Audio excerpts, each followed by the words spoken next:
Hello everybody, it's me again, TONIK TZW here in the Tier 6 Premium British Destroyer, the Cossack, and this is a big game. Probably made all the bit bigger by the fact that I got left on my own, but we'll get to that as we get into the game. Now, the interesting thing about the Cossack is it does have sonar, but it also has that, which is a secondary gun. Believe it or not, I have picked up a kill with that secondary gun. So my build is Grotzmad Smart with Sims and Bay, so it'll give me some extra hit points and a little bit of concealment. And yeah, a lot of the time I play this as quite an aggressive boat, but in this game I had to play a little bit passively at the start before getting into the grind, but then we did indeed take it to red team. Now the reason I've put these couple of slides on is because people say, why do you use the top skill and the bottom skill? Because they both do the same thing. Well, no they don't, not exactly. We're here on straight. It is domination, and I'll always say caps are king. But let's say we're going to have to really fight hard for this one. Now, the reason I use the skill in the top slot as well as unstoppable is while the top slot gives you reduced movement when your engine is knocked out, unstoppable also greatly reduces your repair time. So you could lose your engine, your rudder, your torpedo tubes, you could get put on fire. And as I've got Grotzmad Smart at 16 Legendary 4, the range for that is 7.5 kilometers. So that gives me also a good indication of the range of an enemy destroyer in accordance or in what's the word I'm looking for, in conjunction with my perceptive indicator. So if you're at 16.3, just think most destroyers are running at around, let's say, 5 to 5.5 kilometers concealment. At 16.3, that unstoppable is going to pop up on the screen when an enemy ship is within 6 kilometers of you. That doesn't leave you much room for maneuvement. For maneuver, that's a new word. Movement and maneuver in one word is maneuvement. There you go. So yes, put my teeth back in, get into the game. Basically, with a commander at 16 Legendary 4, that range increases to 7.5 kilometers. So it gives you much greater ability to try and work out where the ship is and exactly where he's coming from in the range, so you can get the drop on them.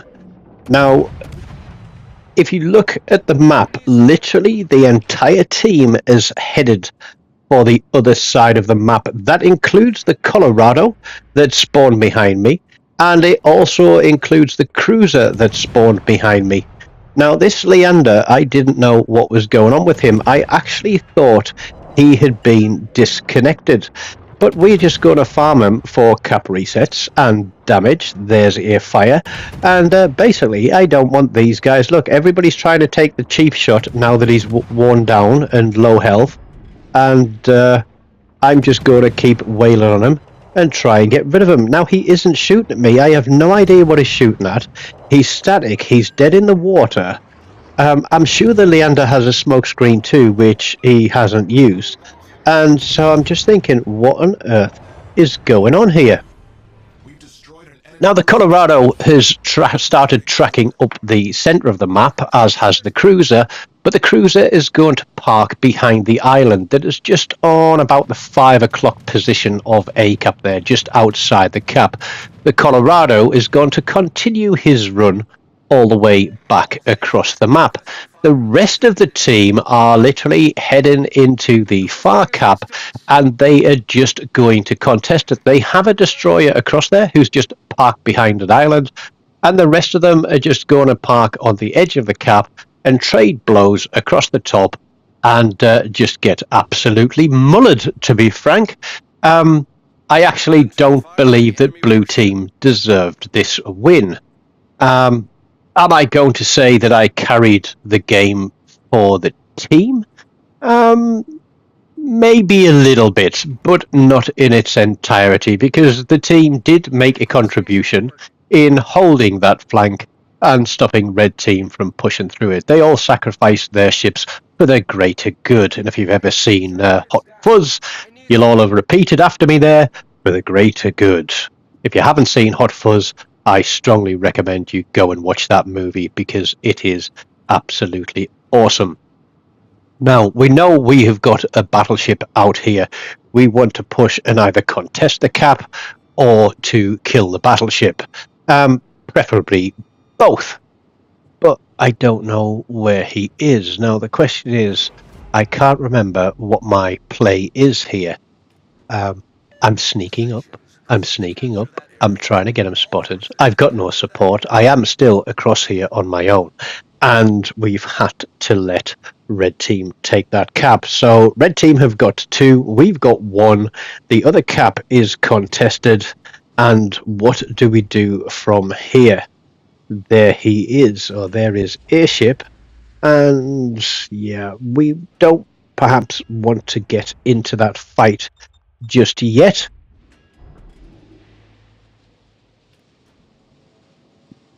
Spinning it around.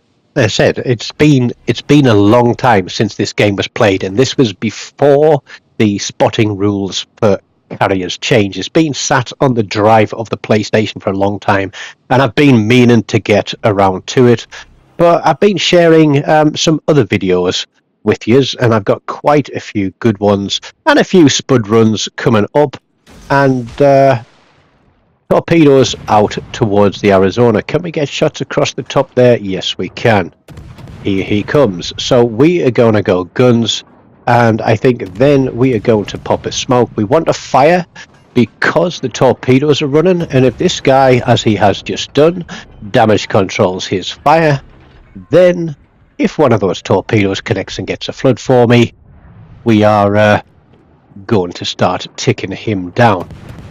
Now, the fact that he's fired his guns means that he's going to stay spotted even though I'm in my smoke. We get 1 torpedo there, the others go past him.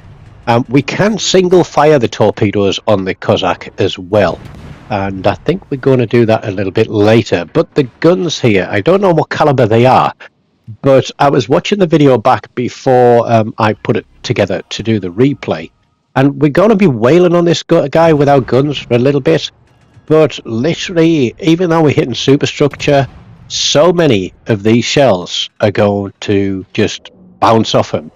It is unbelievable, or they're going to shatter off him anyway.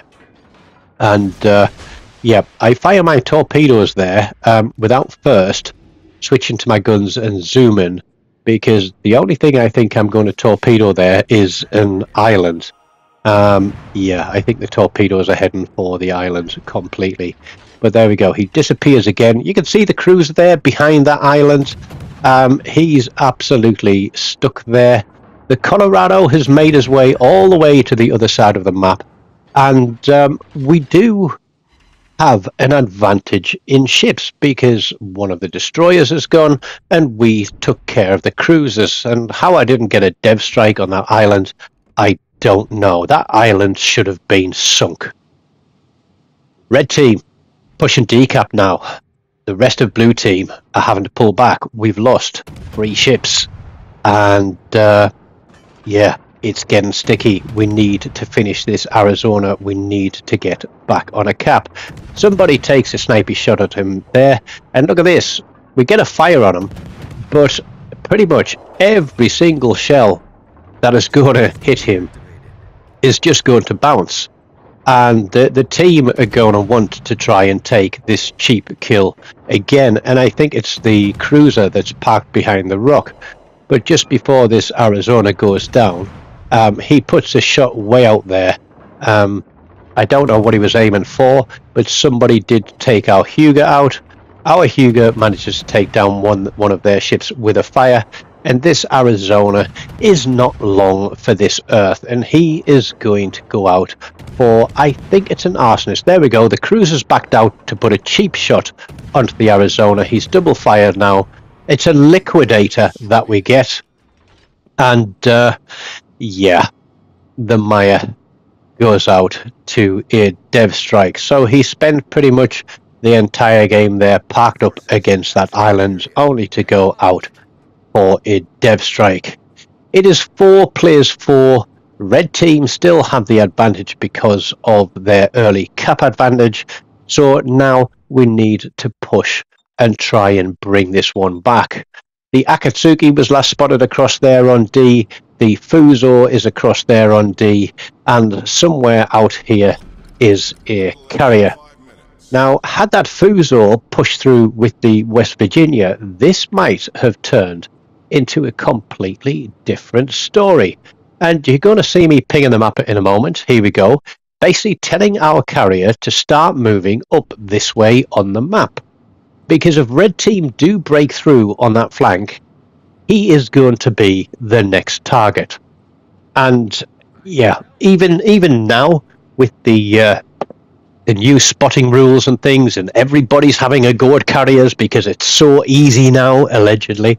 I've played, I think, 22 games in standard in carriers out of nearly 20,000 games.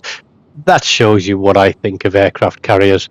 And surprisingly, I don't think I've ever finished bottom. I might have finished second from bottom, but given how little experience I have in carriers, I think not finishing bottom is a good enough place to be. But we've pushed back in here on Alpha Cap. The Colorado across there is going to start screaming for assistance, and he's going to turn tail and run, and he's going to spend the rest of this game calling for assistance. And he gave me a negative at the start when I told him to get back and that I needed support. And so obviously, yeah, we aren't going to support him at all. We're not going to do a sausage to help him out. There we go, again, telling the carrier to start moving, because if you get spotted, you're knackered, and that's going to cost us the game. We lose the Nagato. Red team and now pushing Delta Cap, and you'll see that my perceptive is pointing across to the right hand side. The carrier is off to my left. So basically I'm looking at the distance to the carrier, and I'm looking at where the ship might be coming this way. Now it could be the battleship, but the fact that I've just come up as located tells me that it is the destroyer.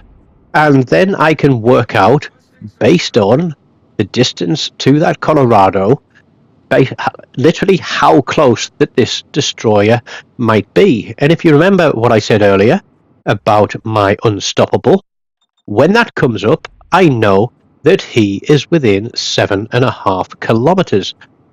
So yeah, using game mechanics to my advantage for this one, and we're going to turn and we're going to get torpedoes out single shot against this Vaser, because he doesn't look like he has a clue about moving his carrier either. Excuse me, I need to sniff.